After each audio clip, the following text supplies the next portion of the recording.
জুলাই আগস্টের গণহত্যা মামলায় শেখ হাসিনার বিরুদ্ধে রোববার আনুষ্ঠানিকভাবে অভিযোগপত্র দাখিল করা হবে বলে জানান আন্তর্জাতিক অপরাধ ট্রাইব্যুনালের চিফ প্রসিকিউটর মোহাম্মদ তাজুল ইসলাম।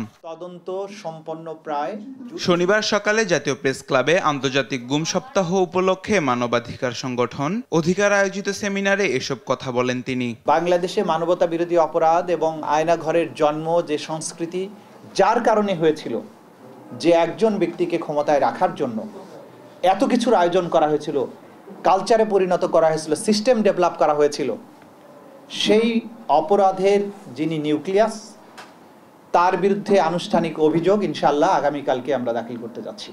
এ সময় তিনি জানান আন্তর্জাতিক মানদণ্ড ও যথাযথ আইনি প্রক্রিয়া অনুসরণ করায় বিচার কাজ সময় সাপেক্ষ হলেও তা হচ্ছে সুষ্ঠু ও নিরপেক্ষভাবে।